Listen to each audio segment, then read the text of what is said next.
Welcome. Super excited to have everyone here. We've got the Valor Pro Assist team, Danny Reynolds. We've got Quinn Foster, CEO of Feather, joining us. And we're excited to share a little bit of our learnings over the years. My name is Mac Hill. I'll be the moderator for this evening. I'll be operating the background, answering questions, queuing things up. But today we're talking all about tasks. And there's one thing that we've heard over and over in our office. Quinn said it a million times. Every task has a price.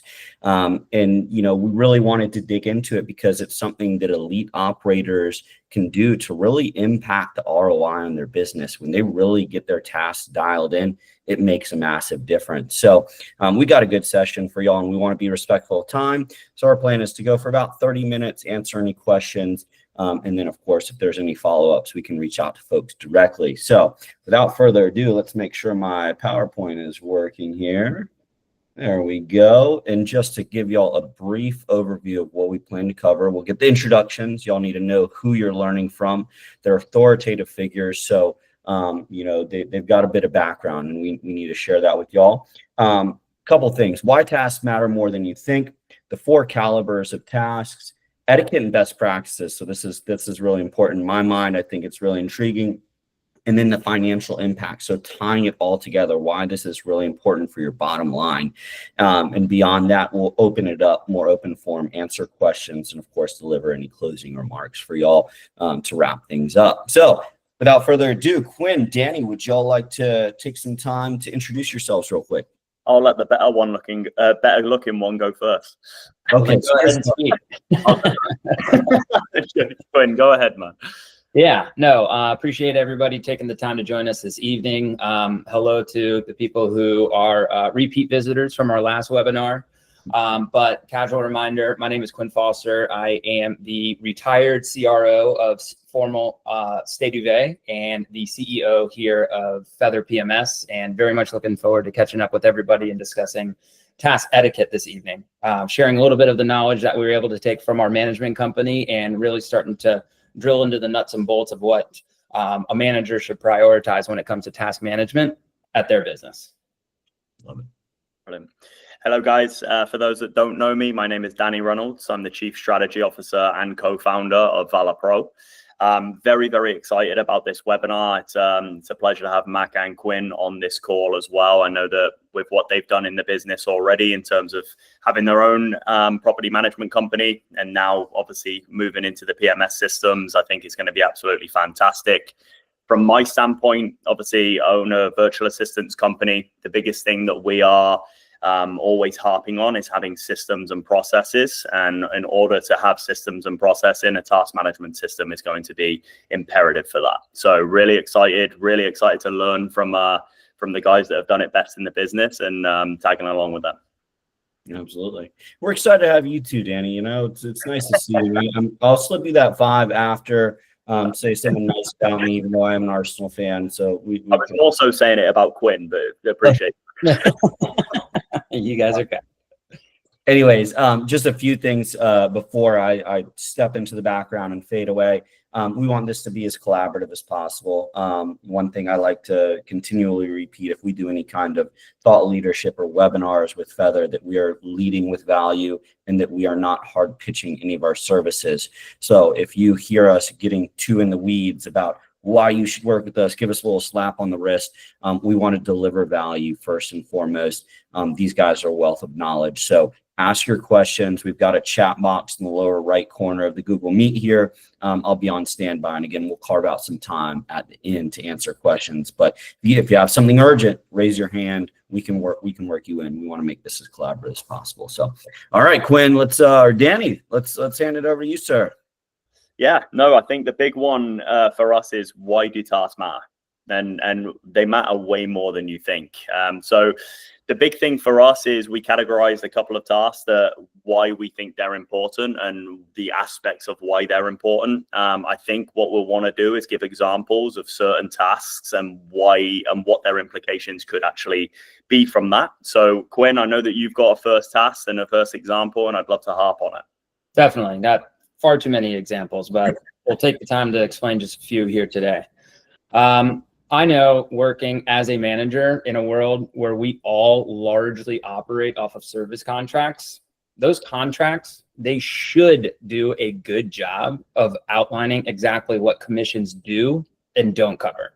However, speaking from experience, there can be a considerable amount of gray area that we property managers have to navigate. A couple of examples that I can name off the top of my head: overkill with quotes and estimates, particularly pertaining to any kind of maintenance or work orders that need to take place at any of your properties. The infamous line of, let's just get another quote to see if we can get the best deal possible, just simply prolongs some of that work that needs to get done, and ultimately takes a lot of your time as a manager going back to the same house time and time again, explaining the same problem to multiple different people. So decision fatigue and doing the same task over and over again ultimately cuts into your time, and your time is certainly valuable. Another common example I remember facing was simply something as simple as restocking supplies and other consumable products that all of your guests use on a very regular basis. Paper towels, TP, coffee, coffee filters, any of the add-ons that come with that. That takes time to source the best deal possible, to go get those or order them, and then ultimately get them back into the property. So a manager could very easily find themselves begging the question, do I end up billing my homeowner out for that? Lastly, I do have a quick question on that as well, because obviously you've seen so much. What was the deciding factor for you guys, obviously at Stay Duvet? What was the deciding factor for you guys to dial in so big on the task management and why tasks matter? Honestly, categorizing tasks into certain expenses and things like that. Why was it so important for you? Definitely. Drilling into those specifics ultimately help us not only dial in our processes, but also start making decisions on behalf of the company. What investments do we need to make? Any kind of new hiring that we need to be observant of or anticipate short-term and long-term. It ultimately helped create the platform of setting the standard for our homeowners. So when you work with us, you know, what is the caliber of work that you're getting? How much time are we spending inside of your home, and really justifying the value that we bring to them as their property manager? I mean, I know time and time again, you know, we've kind of preached to people, really elevate the guest experience and kind of put your best foot forward. And a simple way of doing that is providing concierge services to all of your paying guests. But sometimes I can remember very regularly, homeowners would actually host some of their friends and family staying at their property. That's technically a non-commissionable booking that you're going to be overseeing. And sometimes those are the hardest guests that you actually have to deal with. So you are, again, kind of put in a position of, hey, listen, I'm dealing with a booking where I'm not earning any commissions. I want to be the best manager I possibly can and take care of your people. But it is taking a lot of my time and energy in order to make sure that they get a 5-star experience. So the bottom line is ultimately just create the task and track how much time it takes and build that case why this might come with an additional cost outside of your typical commissions. I think that's brilliant. I think running into that as well, you kind of you're leaning into point 2, right? In terms of task inefficiencies, you're bleeding revenue, you're bleeding time. There's a lot of clients that we see kind of across the board that are in different stages of their journey in their career in property management and in short-term rental. But one thing I see a lot is there's a lot of tasks that happen. There's so many moving parts in a day-to-day that we see across the board. And it's very, very hard to discern between what is a hot on fire task and what is a task that may not need to be done immediately, but also doesn't want, you don't want to forget about it. We had essentially a client, and I'll give you an example of this, that almost was inefficient, did bleed more revenue than normal, and it cost a hell of a lot more time than normal. So we had a client, unfortunately, dishwasher was leaking. It was not sorted in the right way. There was no person that was actually associated to that task, and in turn that caused structural damage, and then in turn for about a week they had to restore that place. So there's a week of revenue lost there from one task because it wasn't categorized in the right place and it wasn't in a priority of tasks to be done. So for me, tasks matter more than you think, because if things aren't done, there are knock-on effects in this business. Couldn't have said it better myself, man. Being able to establish some sort of level of prioritization and really making sure that that trickles down to your team, and it's clearly explained what's a high priority, what's a low priority versus a high priority, can certainly set the standard for exactly how personal that your team or your staff can take, a guest complaint. And then can ultimately set the tone for what does my manager prioritize, and what does that mean for me as a homeowner? But I totally agree with you, man. Just making sure that there's some sort of understanding of what's important, what's not important, but also making sure that nothing gets or falls between the cracks. Mm-hmm. And then, so moving on to point 3. For me, what I find a lot of is there's a lot of systems, right? There's a lot of systems out there in short-term rental that do a million different things, and it's awesome. But from what I've seen in some cases, when people are starting to try and grow and they're at a point of inflection where they start realizing they're a little bit more busy than normal, people start looking for certain systems and looking for certain processes to help with their task management. What I find is a lot of people are living in so many different systems that things are getting lost in translation anyway. So did you ever, from your standpoint, obviously you went through different growth stages and different different stages of pain in order to get where you guys got to, right? So at what point did you realize you needed to consolidate and make everything into one system and one working system talking to each other? Yeah, another really good point. The average manager is jumping between 4 or 5 different systems just to run their daily operations. And, I remember back early in our days before we decided to make the leap in order to design our own dream PMS. Our idea was every task has an expense, and it'd be great to have those tasks married with the rest of our operations. There's just loads of value that can be realized when everything is actually connected. So, linking your tasks, your bookings, and any other related expenses, that's what ultimately helps drive and complete an entire picture for your homeowner. You can trace the expense back to its source, whether it's originated from a guest communication or one of your homeowner's properties. That just it really helps make sure that the homeowner understands exactly what's going on in their home. So when these elements are truly integrated, the story behind every cost becomes that much more clear. Love it.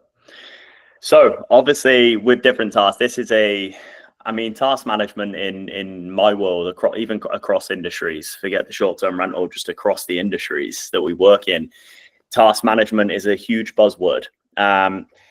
With you guys, what I learned, what I thought was really, really cool is you categorize your tasks based on what is needed at certain points. So I'd love for you to, if possible, Gwen, I'd love for you to go into that. Yeah, definitely. And not only task categorization, but also creating your buckets of tasks. So there's different calibers and subcategories of tasks, but you also want to start thinking about what is the root of the task.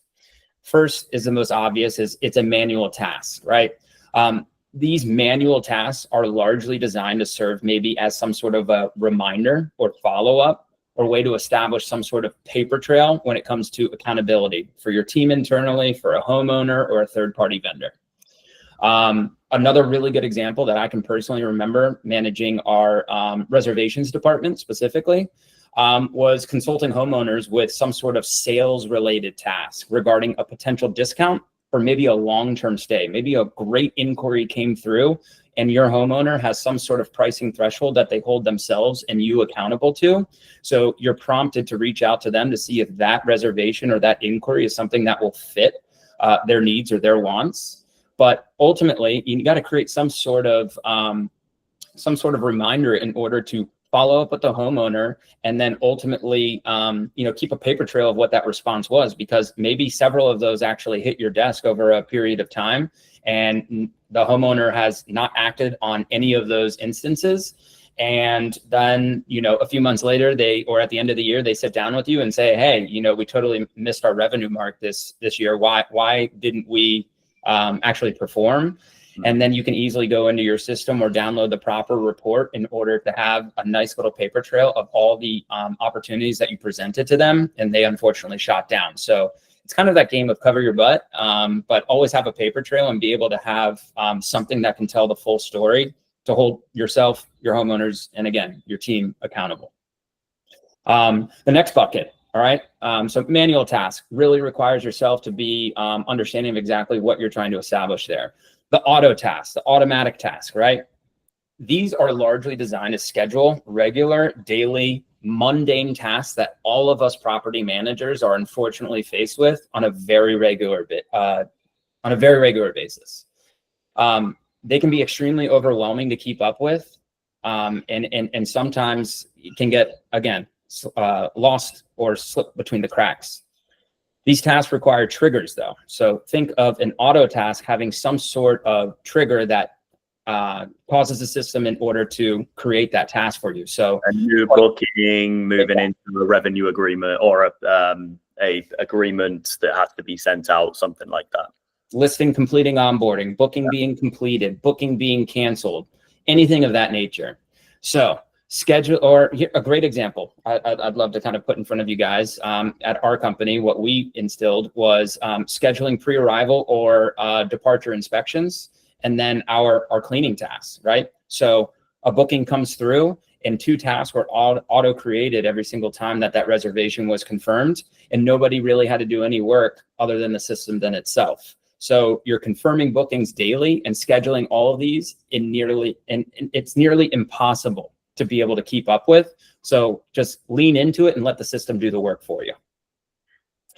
So the next example or next bucket that we're going to talk about is going to be the repeat task. And a lot of people might be asking themselves, what's the difference between an auto and a repeat task? Sometimes I understand that it can get kind of caught up in how do I make sure that I can decipher between the two. But an example of these two is going back to that example that I mentioned earlier, restocking regular supplies or consumables at one of your homes, replacing air filters monthly, quarterly power washings of a home. These are purely time-based tasks that should regularly schedule themselves in some sort of regular cadence. So again, auto tasks will never get scheduled unless that trigger actually executes, but the repeat task is time-based, and every day or every week, every month or every quarter, those tasks are going to be scheduled in that regular cadence to hold yourself accountable. Lastly is an onboarding task. Everybody in this business has some sort of established order of operations and doesn't necessarily have any of this written down.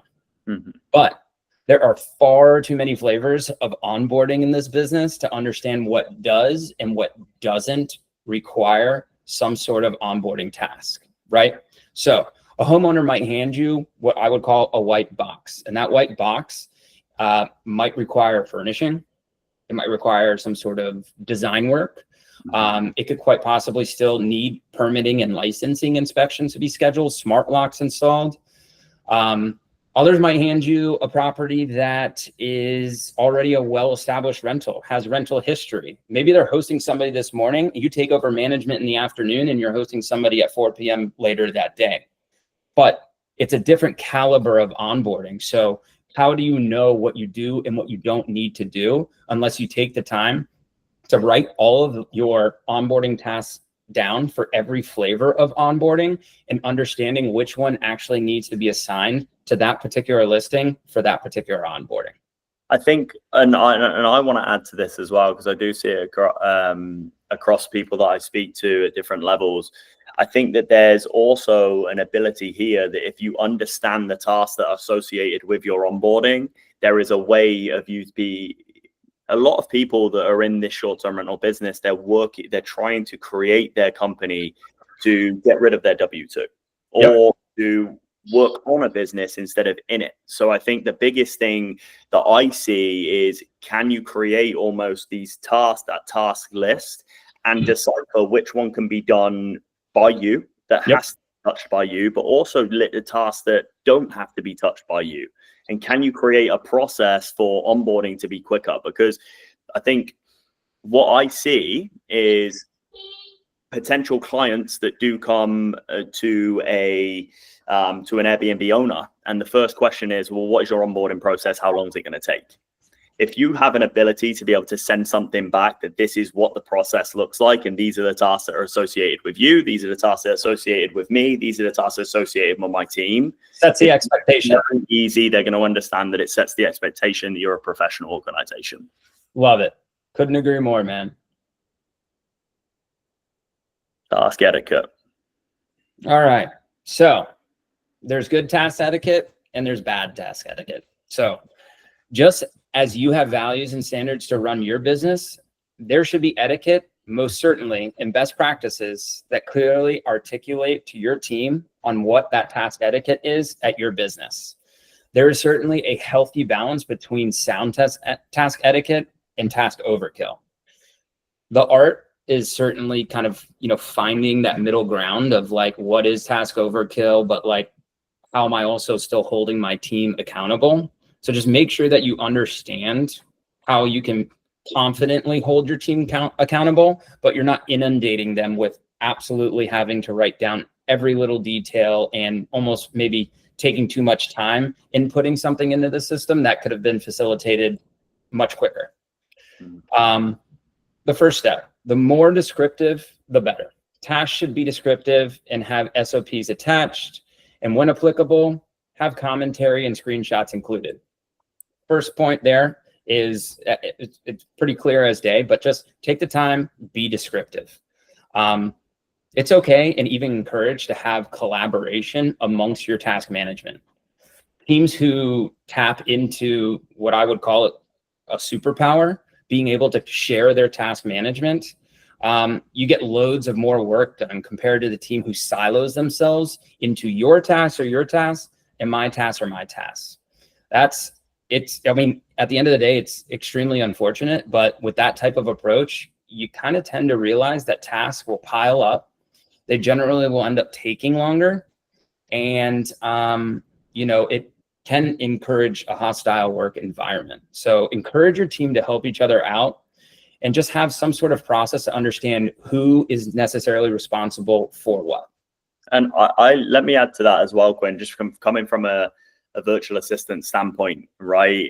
There is that discerning factor of, hey, this is the action and this is the standard operating procedure that is going to associate with that. I think with what you're saying is, if you can create a system where your task management system is shared between users and everybody is corresponding, I think the cool part of that would be being able to discern certain scenarios that probably break away from what that standard operating procedure should be, right? Yep. There's certain specific scenarios that SOP is not going to be perfect for that. Let's say there's a cleaning issue, but that cleaning issue is now the water is also out. There's another issue that's associated. So I think in order to be able to train, just from a VA standpoint, in order to be able to train your VAs to do it the way that you want to do it, those tasks have to be collaborative, because they're not going to understand the scenarios all the time. 100%. And it also creates, again, that sense of accountability. Maybe there is somebody in the office that takes the easy road. Yep. It really leans into some shortcuts. And then you have somebody who actually goes above and beyond and does their job, like an absolute rock star. Sometimes whenever you get that rock star to be involved with that person who takes a shortcuts task management, it might not necessarily be a comfortable conversation, but kind of, holding that person accountable, or going to the general manager who's on site for the day and just saying, hey, listen, I think we need to be a little bit more aware and cognizant of this individual's task, because we know that we've had some missed opportunities, or we've had some guest complaints, and I'm noticing a trend where these these tasks or these guest complaints are directly rooted from this person's assigned properties. So let's maybe keep a closer eye or have them come in for a specific session to hold themselves accountable and really lean into that rock stars workflows or SOPs or the way they hold themselves accountable. Because again, it's just kind of creating that culture that everybody's trying to help each other out and not trying to single anybody out. But you also do need to identify any kind of dead weight that's hanging out in your office, because at the end of the day, that's just going to bring the entire team down. It's not just dead weight in the office as such. It might also be having a great task management system of where you're actually seeing every single task that you're doing. You're going to be able to categorize it based on the homes that you're now managing. Yep. Then you're going to be able to see what your ROI is compared to how many tasks you're doing for that owner. So you'll be able to see very clearly who your A clients, your B clients, and your C clients are very, very quickly. Definitely. And that kind of like segues right into that last point. Categorization is key. So for reporting and insight down the line, all tasks should belong to a category.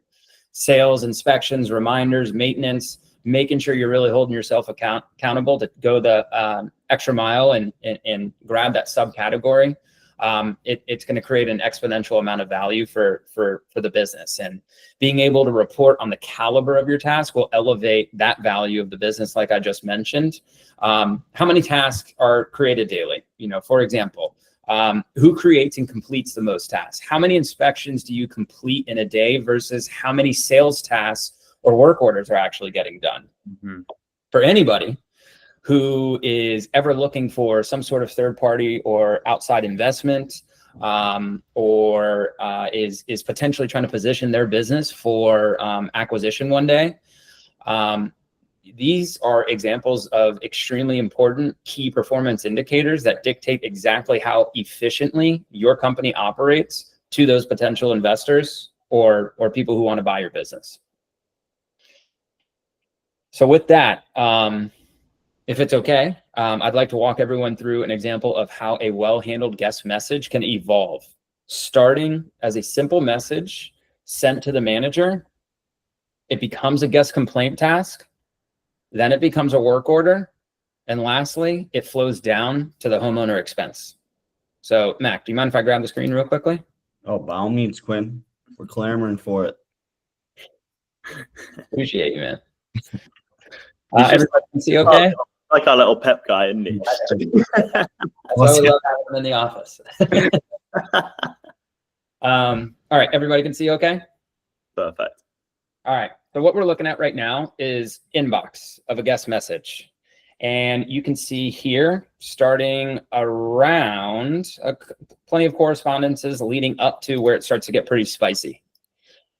And you can see at or around a scheduled check-in time, somebody from their team ended up sending a room is ready text message is what they used to refer to it as, and simply passing along access information, smart lock codes. But it looks like they're offering them a bit of an early check-in. So it looks like they're gonna already start to set the tone for a 5-star guest experience. But you can see several hours later is when the guest actually checked in.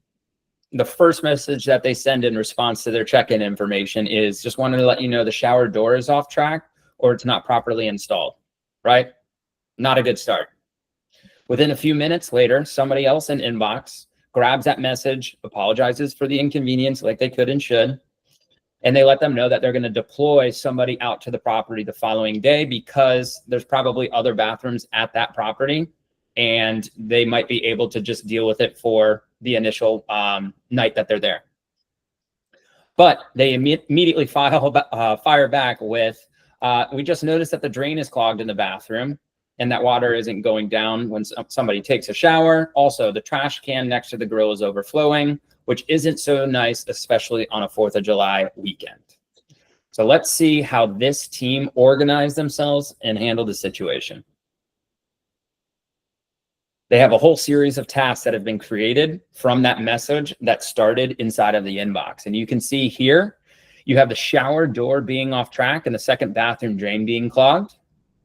It looks like they have another task set as a reminder to touch base with the guest to ensure that they are okay and the problem is in fact actually handled.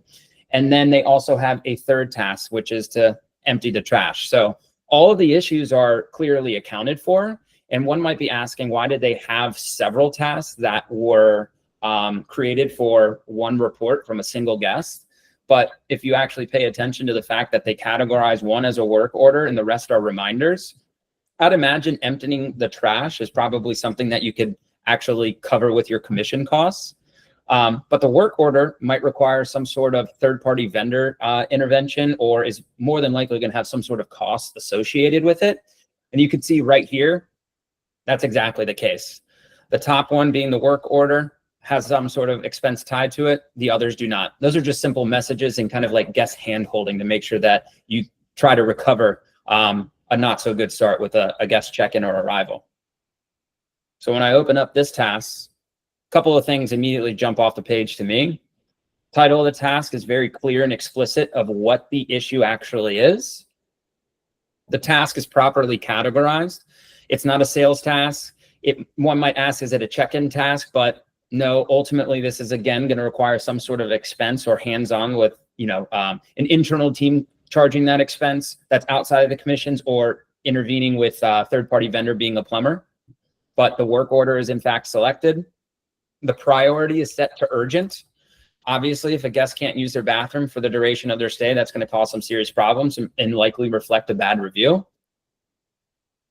And then down below, you'll see that there's some directions for the task for a little additional context. And they also make a small note that they can see inbox to casually browse through and make sure that they're holding themselves accountable and nothing else falls between the cracks. Making sure that they upload and document some sort of photos so that the entire story is being told for when this does actually hit the homeowner's owner statement, and somebody can make sense of this. The commentary from the team, and you'll see my name is the one that's actually on this task. This was actually my personal property that experienced these issues with my management company. And you can see that we had a long back and forth about how we wanted to handle the situation. But I do want to note, I never once had to pick up the phone, exchange an email or text message with my manager over a holiday weekend. All of the communication and collaboration was happening directly inside the task, tagging each other and notifying, drawing our attention to exactly where we needed to provide some sort of commentary. The last step, at least with this management company, is to upload the invoice and then make sure that those expenses make its way into the task. So to kind of draw everything together, a guest checks in, they notice an issue, the task is created, the task is then deployed to the proper individual who's going to handle the work order. The work order has some sort of established expense. And now at the end of the month, whenever that manager's bookkeeper is closing the books, all the information is readily available in one spot, easily digestible, and is ready to be handed off to the homeowner. And there should be no questions or concerns whenever the homeowner downloads the report for that month and they see that they have the expense for whatever it is for the work that got done to handle that guest issue. So I hope that does a really good job of kind of showing people how having everything kind of tied together and under one system can drive a whole lot of value, not only to the manager, but ultimately creates a really digestible format for a homeowner to understand the expense that's hitting their account for that month.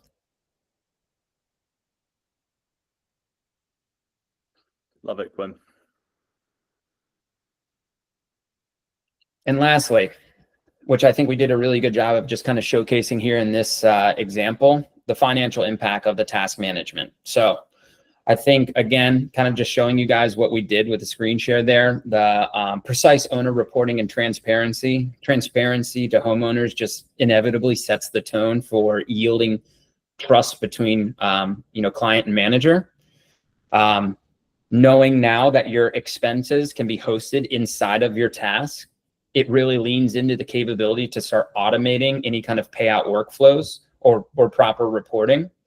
And then ultimately that proper reporting or that accurate reporting really empowers any team leader to really make sound decisions and be dialed in with the expectations they have for themselves, for their team, and then what's happening on behalf of their homeowners. I think adding to that as well, it also gives it gives a peek behind the curtains in some ways. And some co-hosts may, property managers may want to show this to their owners in terms of the amount of tasks that they're handling for their property on a per month basis.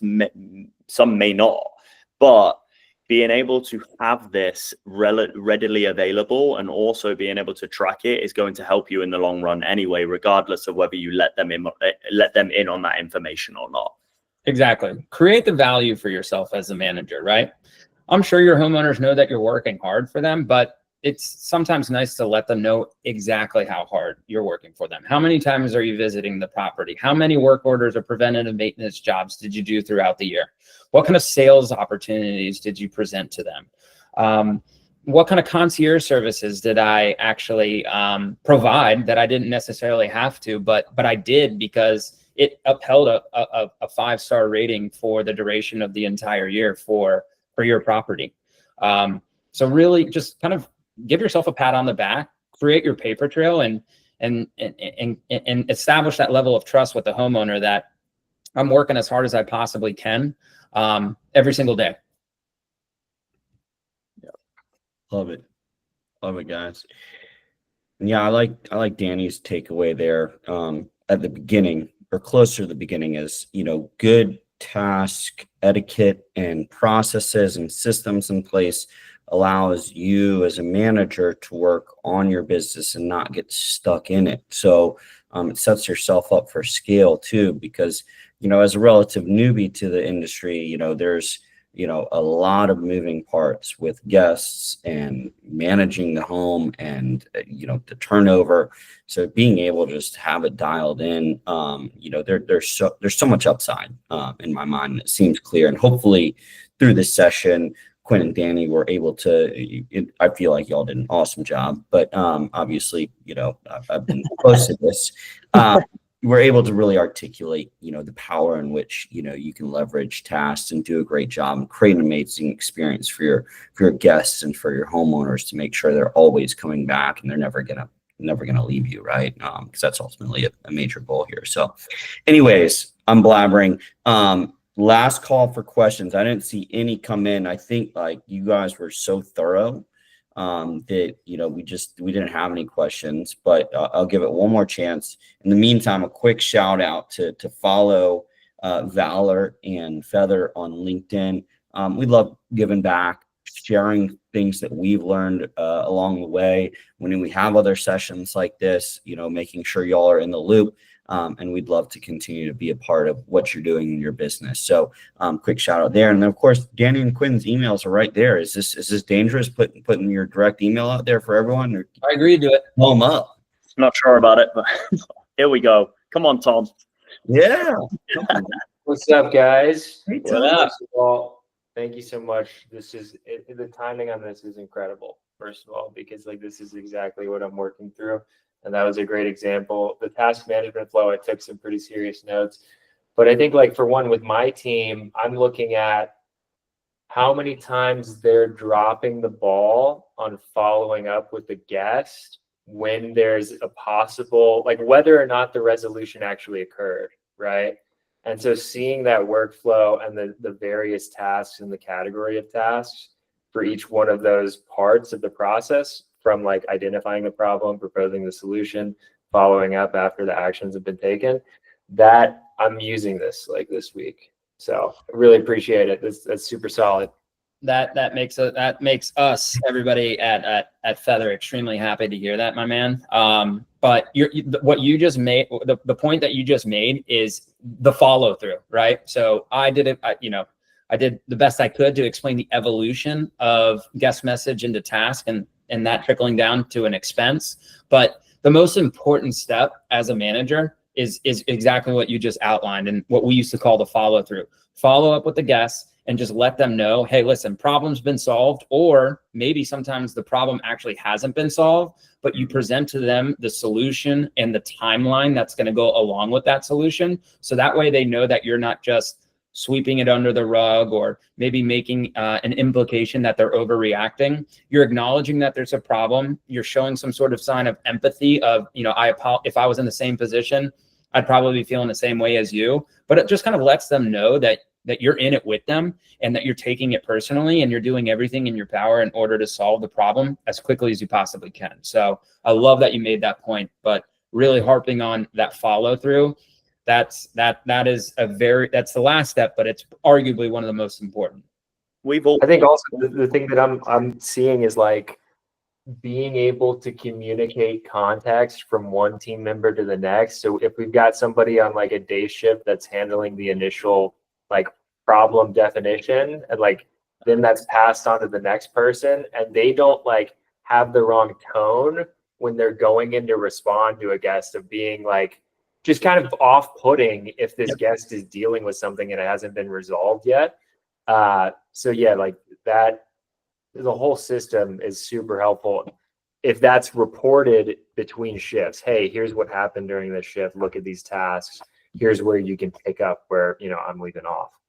It's also about, as well, I think having a good task management system allows you to maybe the chain of action, Tom, it goes from your task in your team, whether that be your VAs or your in-house team. But maybe we get to the point where there's been so many hot on fire tasks that need to be done that maybe the ones that need to still be done that weren't on fire weren't done. So now, right at the end of that shift, they're reassigning that task so things aren't going to get missed, and they're just going to leave some notes in that task system. So I think, I mean, the name of the game in short-term rental is hospitality, right? So as much as we want to rectify a situation and deal with the situation, it's not as much just the situation. It's how do we make the guests feel after the situation has occurred? And I think that with what, you know, just the example of Quinn, I think it was brilliant, Quinn. It's because it's not about the first touch. It's about the second, the third, and the fourth. So I think it's awesome too. I'm with you, Tom. I think they're awesome too. It's all about the fuzzies. There you go. Awesome. Thanks, Tom. Great stuff. Good question. Glad you're getting ahead of it, man. So with that being said, guys, any last parting thoughts, comments, concerns before we shut her down and let y'all get back to your families? I'm sure my wife would appreciate that, but we're here for everybody. Hey, you've got bedtime duties now. I think that's my bedtime. Oh, goodness. Look at Guys, us. thank you for your time tonight. Thank you very much for everybody that wanted to come out. Really, really appreciate it. Quinn, Mac, thank you so much. Yeah, Danny, thank you. Mac, as always. And thank you for everybody else that participated. Appreciate you guys. Thanks for your time, y'all. See you next time. Bye.